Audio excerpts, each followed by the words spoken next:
Hello बच्चों, कैसे हैं आप। आज हम कक्षा 7 विषय हमारे अतीत सेकंड इतिहास के सामाजिक विज्ञान एसएसटी के अध्याय 3 जिसका नाम है दिल्ली 12वीं से 15वीं शताब्दी। तो इस पाठ के हम सभी प्रश्नोत्तरों को देखने वाले हैं। पाठगत प्रश्न। प्रश्न 1, क्या आपको लगता है कि न्याय चक्र राजा और प्रजा के बीच के संबंध को समझाने के लिए उपयुक्त शब्द हैं? उत्तर है हाँ। न्याय चक्र राजा और प्रजा के बीच का संबंध को समझाने के लिए उपयुक्त शब्द है। इस संबंध में 13वीं सदी के इतिहासकार फ़ख्र-ए-मुदव्विर का लिखा हुआ यह कथन है कि राजा का काम सैनिकों के बिना नहीं चल सकता, सैनिक वेतन के बिना नहीं जी सकते और वेतन आता है किसानों से एकत्रित किए गए राजस्व से। मगर किसान भी राजस्व तभी चुका सकेंगे जब वे खुशहाल और प्रसन्न हों। ऐसा तभी हो सकता है जब राजा न्याय और ईमानदार प्रशासन को बढ़ावा दे। प्रश्न 1, मिन्हाज के विचार अपने शब्दों में व्यक्त कीजिए। क्या आपको लगता है कि रजिया के विचार भी यही थे? आपके अनुसार स्त्री के लिए शासक बनना इतना कठिन क्यों था? उत्तर है, मिन्हाज ने लिखा है कि ईश्वर ने जो आदर्श व्यवस्था बनाई है उसके अनुसार स्त्रियों को पुरुषों के अधीन होना चाहिए और रानी का शासन इस व्यवस्थाओं के विरुद्ध जाता था। इसी आधार पर मिन्हाज ने स्वीकार किया कि वह यानी कि रजिया अपनी सभी भाइयों से अधिक योग्य और सक्षम थी, लेकिन फिर भी वह एक रानी को शासक के रूप में मान्यता नहीं दे पा रहा था। रजिया इन विचारों से सहमत नहीं थी, इसलिए उसने अपने अभिलेखों और सिक्कों पर अंकित करवाया कि वह सुल्तान इल्तुतमिश की बेटी थी। हमारे अनुसार उस काल में स्त्री का शासक बनना कठिन था, क्योंकि स्त्री को पुरुषों की तुलना में कमज़ोर समझा जाता था। यही कारण है कि काकतीय वंश की रानी रुद्रमा देवी 1262 से लेकर के 1279 ने अपने अभिलेखों में अपना नाम पुरुषों से जैसा लिखवा करके अपने पुरुष होने का भ्रम पैदा किया था। प्रश्न 1, क्या आपको गुलाम को बेटों से बढ़कर के मानने का कोई कारण समझ में आता है? उत्तर है, गुलाम को बेटों से बढ़कर के मानने के प्रमुख कारण हो सकते हैं, जैसे कि गुलाम अपने मालिकों और संरक्षकों के प्रति बेटे की तुलना में अधिक स्वामी भक्त, निष्ठावान तथा समर्पित होते थे। पुत्र राजगद्दी प्राप्त करने के लिए पिता की आज्ञा का उल्लंघन भी कर सकते थे, लेकिन गुलाम ऐसा नहीं कर सकते थे।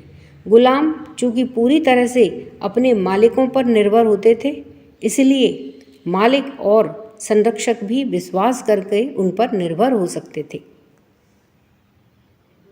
प्रश्न 2, आपके ख्याल से बर्नी ने सुल्तान की आलोचना क्यों की थी?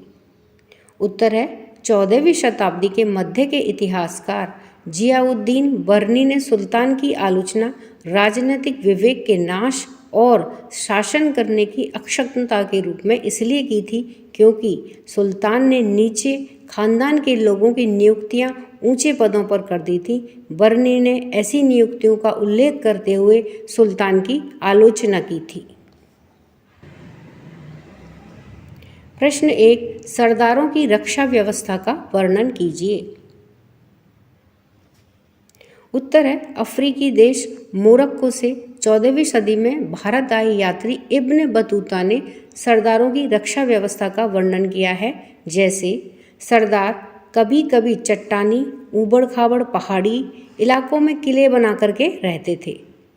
वे कभी कभी बांस के झुरमुटों में रहते थे, क्योंकि भारत में बांस पोला नहीं होता था, यह बहुत बड़ा होता है।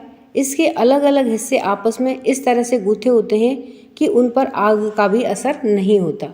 सरदार इन जंगलों में रहते हैं जो उनके लिए किले की प्राचीर का काम देते हैं। इस दीवार के घेरे में ही उनके मवेशी और फसल रहते हैं।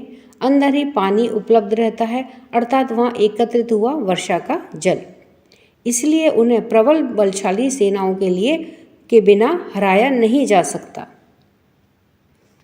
Text book questions and answers. कल्पना करें। प्रश्न 1, आप अलाउद्दीन खिलजी या मोहम्मद तुगलक के शासनकाल में एक किसान हैं और आप सुल्तान के द्वारा लगाया गया कर नहीं चुका सकती, तो आप क्या करेंगी?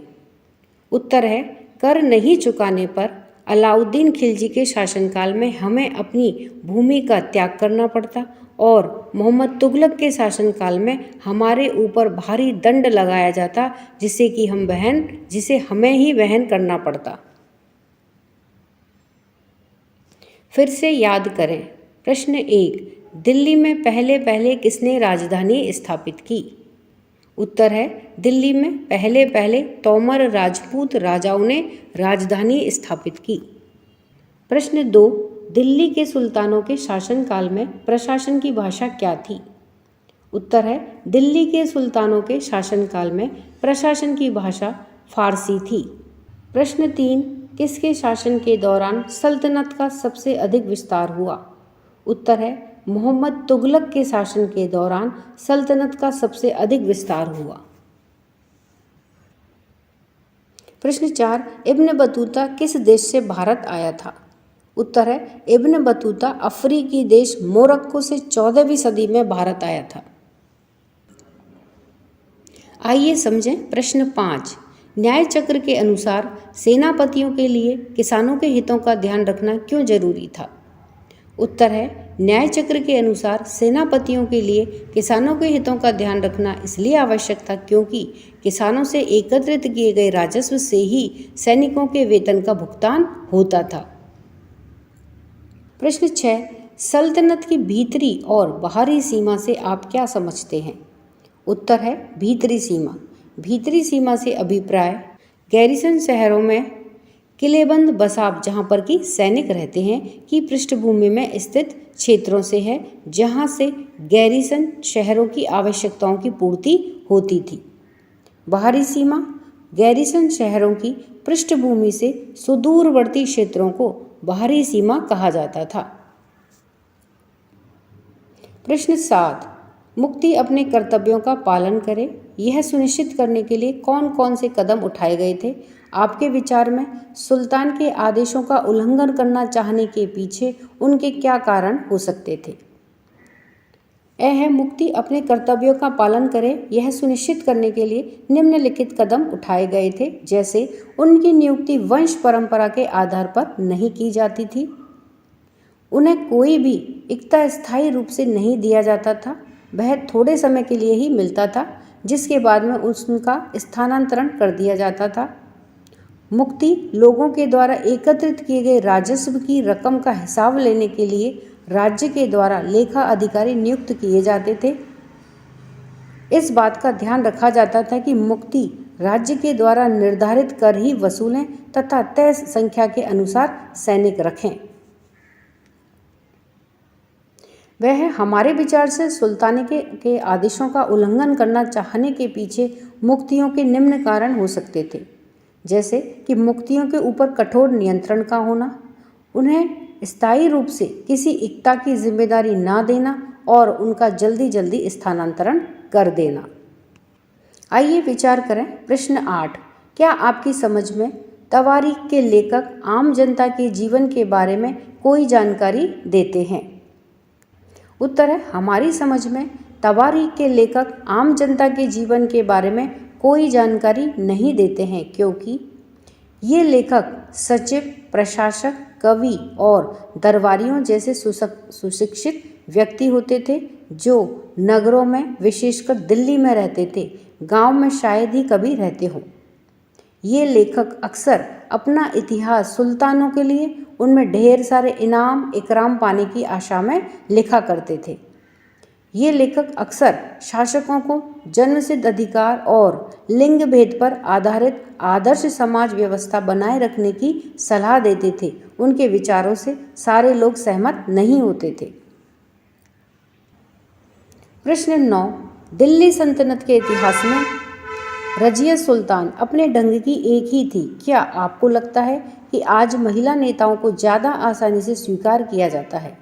उत्तर है हाँ। सल्तनत काल की तुलना में आज महिला नेताओं को ज़्यादा आसानी से स्वीकार किया जाता है। यही कारण है कि आज भारत में महिलाएं राष्ट्रपति, प्रधानमंत्री, राज्यपाल, मुख्यमंत्री व और भी अन्य उच्च पदों पर रह चुकी हैं। वे वर्तमान में पदारूढ़ हैं। प्रश्न 10, दिल्ली के सुल्तान जंगलों को क्यों कटा देना चाहते थे? क्या आज भी जंगल उन्हीं कारणों से काटे जा रहे हैं? उत्तर है कि दिल्ली के सुल्तान अपने राज्य के विस्तार तथा कृषि के क्षेत्र के विस्तार के लिए जंगलों को कटवा देना चाहते थे, लेकिन आज जंगलों को अपने राज्य के विस्तार तथा कृषि क्षेत्र के विस्तार के लिए नहीं, बल्कि सड़कों, रेलों के विस्तार तथा उद्योगों के विस्तार के लिए काटा जा रहा है। आइए करके देखें। प्रश्न 11, पता लगाइए कि क्या आपके इलाके में दिल्ली के सुल्तानों के द्वारा बनवाई गई कोई इमारत है? क्या आपके इलाके में और भी कोई ऐसी इमारत है जो 12वीं से 15वीं सदी के बीच बनाई गई हो? इनमें से कुछ इमारतों का वर्णन कीजिए और उनके रेखाचित्र बनाइए। उत्तर है, ऐसी बहुत सी इमारतें हैं जो दिल्ली के सुल्तानों के द्वारा बनवाई गई हैं। कुछ इमारतें निम्न हैं, जैसे लाल किला, जामा मस्जिद, कुतुब मीनार, रजिया का मकबरा, तुगलकाबाद किला इत्यादि। इनमें से किसी भी इमारत का चित्र आप अपनी कॉपी में बना सकते हैं।